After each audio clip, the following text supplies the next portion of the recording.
Hey everybody, welcome to week 7 of the Hype League podcast.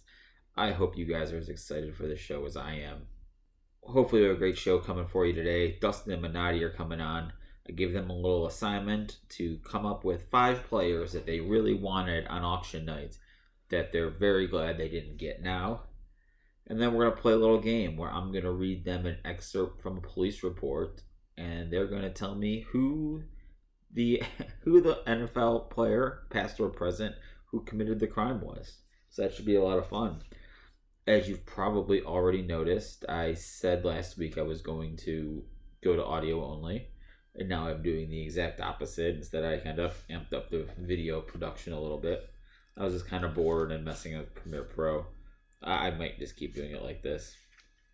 We got a lot to get to today, so let's just jump right into the matchups. First matchup was me versus Rico. I take down Rico 155 to 105. Moves me into 4th place and drops Rico to 8th. That's 3 straight losses now for Rico after sitting in 1st place just 3 weeks ago. For Rico, it was a rough week. Galladay gets him only 1 catch, even though he wasn't being shadowed by Xavier Rhodes. Mark Andrews gets only 2 for 39, dropped a couple balls in the game, didn't look very good. Jimmy G, in the pouring rain, gets only 7 points.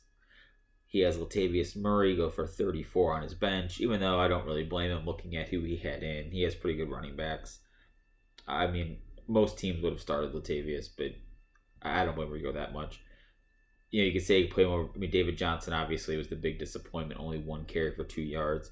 But he was questionable coming in last week and scored 28 points. So I don't blame him for that. I know that Kingsbury said that he was available only in emergencies this week. That doesn't make any sense at all. He played the first series of the game. On the second play of the game, or maybe it was the third play of the game, he gets a carry, comes up holding his knee, and leaves the field. So he got hurt, or was hurt, is what really happened. I'm not sure why that there was that other explanation. Hopefully for Rico, he's got Jarvis and Baker coming back from their byes next week. I have a little bit of optimism coming out of the bye week for the Browns. I'm sure we'll talk about that a little bit with Dustin and Mike, though, so I won't get into it now. For me, it was business as usual for Dalvin Cook. He gets 30 points. He's been awesome. Jacoby Brissett, welcome to the team. He gets me 30 points, throws 4 touchdowns. Rivers gets me 23, mostly in Basura time, but I will take it. I actually got 41 points from my 2 bench quarterbacks to go with it. So if anybody is looking to make a trade before the deadline, all I'd want is like maybe a number 4 or 5 running back for one of them. I did put down here, I got only 18 points from Gordon and McCoy. Doesn't sound like much until you see they were actually running backs 18 and 19 this week, which kind of shows you how shitty it was all around out there. It was a lot of haves and have-nots, as you'll see in these other matchups. Moving ahead to our next matchup, Molensky takes down Lemmer 161-103 in a 12v1 upset. Molensky moves up into 11th place and Lemmer drops down to 2nd. Molensky gets early dividends in his trade for Zeke, who puts up 29 points. Watched a lot of that game. Man, he is awesome. I said last week that I thought Nick Chubb was as good as any running back in the league. I do not think he's as good as Zeke. He's awesome, but man, Zeke is fucking good. Molensky picks up Tannehill, gets him 22 points. I saw a stat somewhere. Tannehill's expected completion percentage and the throws he made was only like 53%, but he actually completed 89% of his passes. So he played really well, but was throwing into some tight windows. Wouldn't be surprised to see some of those go for interceptions. Though Molensky does have 5 quarterbacks on his roster, so maybe he won't have Tannehill in next week. Also, Molensky gets 16 from Devontae Parker, scores a touchdown for his 3rd straight game. I'm sure you'll be able to count on that going forward. Josh Jacobs finally has a good game, gets 124 rushing yards from Molensky. Ertz, he still kind of sucks. Not really sure what's going on there. Just not getting the targets. I don't know what's going on. He's just not getting the targets he was getting last year. Molensky got 2.4 points on his bench last week, which is much better than the 0 for last week. And he's got his big studs, Mason Rudolph and Kyle Allen, coming back. So things are looking up for Molensky. For Lemmer, not so hot this week. Matt Ryan gets him only 4 points and gets hurt. There doesn't look like it's going to be a serious injury. He may play this week. Will Fuller, on the other hand, looks like he's going to be out for a little while. He gets only 1 point this week. Larry Fitzgerald manages only 2 points. That was a nice story early on. Things haven't been going so well for Fitz lately. Carlos Hyde, also, maybe that was a mirage. He gets only 3 points. Jason Witten, 4 carries for 30 yards. Tight ends are awesome. Easy to get one. Just pick them up wherever. On the good side for Lemmer, though, Kirk Cousins has his third good game in a row. Scores 31 points. Aaron Jones seems to have gotten the job back after he took a backseat to Jamal Williams last week. He scores 18. He does get Chubb and Beckham back from bye next week. Beckham does have 3 tough matchups in a row after this. We'll see how I guess I don't want to talk too much about the Browns. I'm sure we'll talk about it later. But not a great week for Lemmer. Moving on to our next matchup, Dustin takes on Swain. Swain beats him 167 to 115, moving Swain into 7th place and Dustin into 9th. For Swain, he gets Amari Cooper with a good game, 5 for 106. I didn't think he would play, but he ends up having a good game. Sony Michel makes up for not getting the goal line work last week with 3 touchdowns. Darren Waller scores 33 and had another touchdown taken off the board. This Waller guy might be for real. I admit I have been a bit skeptical myself. On the bad side, Tyler Boyd is only able to turn 14 targets into 9 points. Mark Ingram gets only 6 points. Lamar really starting to take some of that rushing work away. But still a pretty good week, 167 points for Swain. For Dustin, not good. Thielen gets hurt on his touchdown catch. Probably not going to play this week because they have a Thursday game. Crowder, shut down by the Patriots, gets only 4 catches for 26 yards after things were looking promising again last week. Kelsey gets 10 points but loses Mahomes. Not sure what's going to go on there. He did have a really good year with Alex Smith a couple years ago, so maybe hope is not lost for Kelsey.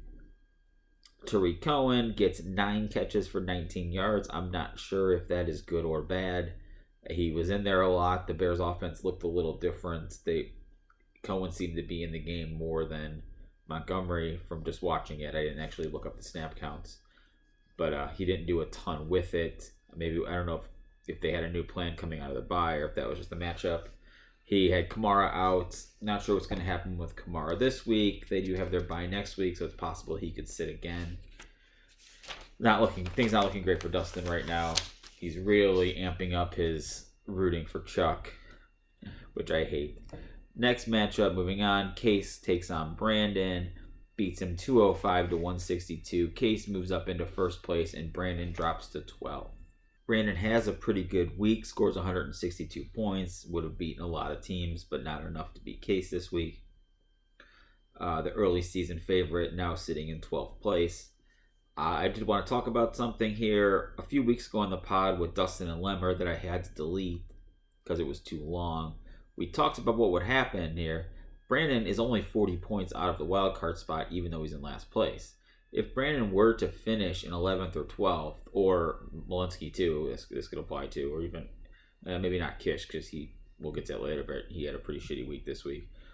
You would still play in the Patriot Bowl and in the playoffs. So it is possible to be the champion and sing the national anthem, though it seems very unlikely. I doubt it's going to happen, but it's possible. I'm actually kind of rooting for it. Into the matchup now. Case has Rodgers go off for 49 points. Hopkins finally has a big day with 27 after Will Fuller gets hurt. New England defense still capitalizing on what seems to be the easiest schedule I've ever seen. Chase Edmonds gets 37 points after David Johnson leaves the game. We'll see what happens there. Keenan Allen has his 4th letdown in a row for Case after what seemed to be a very promising start early on. Gerald Everett gets him 15 points, and Case texts me doing his victory lap. Good luck with that. One game does not make the season. I had Gerald Everett a couple weeks ago. I'm not sure that's what you can count on, but, we'll see. For Brandon, he gets 43 points from Marvin Jones, who scores 4 touchdowns, and actually dropped a 5th touchdown where he was wide open in the end zone.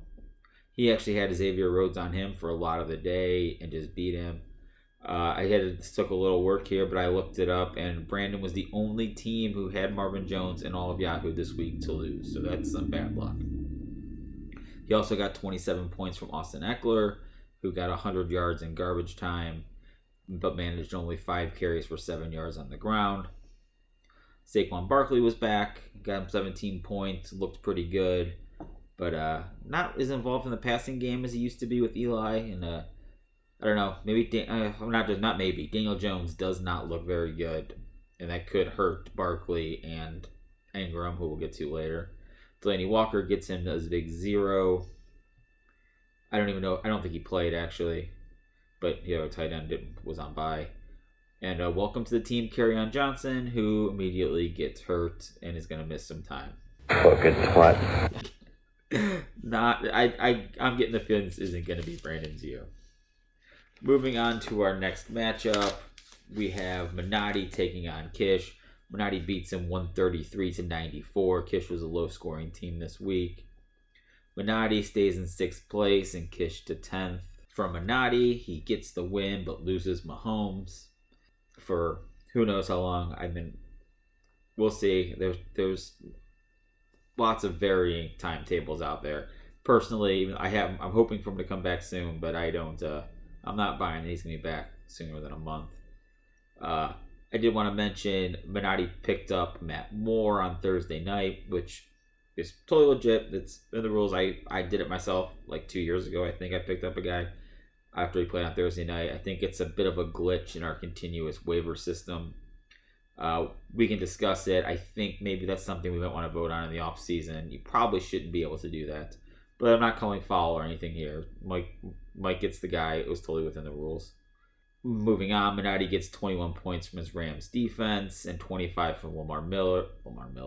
This is the second time I recorded this part of the show, and I said Lamar Miller both times. Lamar Jackson gets him 25 points, 116 rushing yards. Dede been more involved again for the last 2 weeks in Jacksonville. And MVS bounces back, only gets 2 catches, but 130 yards and a touchdown. For Minotti, who gets the win that he definitely needed to stay in 6th place. Singletary comes back, not a whole lot there. He was one of the expert darlings in the offseason. I wasn't buying it. I would definitely rather have Frank Gore. For Kish, his first week with Evan Ingram, not so hot. 1 catch for 6 yards. He did have another one coming, should have been like a 40-yard gain, where he definitely heard the footsteps and pulled up, gator-armed it, and dropped the ball. I am definitely not doing victory laps on this trade after one day. That's just not how it works. There will be better days ahead for Ingram. I think maybe Daniel Jones is even worse than I think, though. But it's not like he went from Peyton Manning to Daniel Jones. It was Eli Manning. Leonard Fournette gets him his 130 yards, but no touchdown. I don't know why they are afraid to let Leonard Fournette run in the end zone. Diggs gets a big game, 7 for 142, but also doesn't score a touchdown. Kish's team hates touchdowns. Joe Mixon does get a touchdown and only manages 7 points, 10 carries for 2 yards. I usually root for Kish, but I am happy to see Mixon doing terribly. Hopefully, maybe a little spinal injury is up next. This one I thought was going to be interesting on Monday Night Football. Kish needed about 40 points from Darnold and Robbie Anderson to win, and I thought, in garbage time, maybe he could get it. Not so much. Darnold, negative 1.66, and Robbie Anderson, only 2 points. Again, I don't overreact to 1 week usually, but that is very bad. I think there's going to be better days ahead. I think last week was more indicative of what that team is than this week. Moving on to our last matchup. Bit of a rivalry game. Rob takes on Chuck, beats him 142-113. Pretty much every one of these matchups had one team that sucked, except for the Brandon Case matchup. Rob moves into 3rd place, and Chuck falls from 2nd to 5th, but still solidly in the playoffs right now. For Rob, the podcast jinx continues.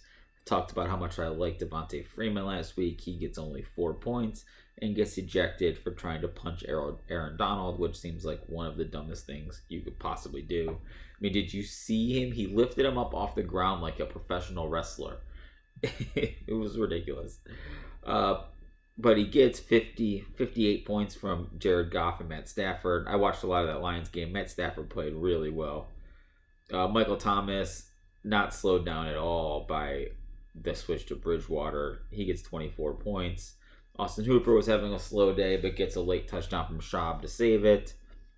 Had some nice waiver wire pickups from Conley and Miller. Though Miller's was mostly garbage time. They all count the same.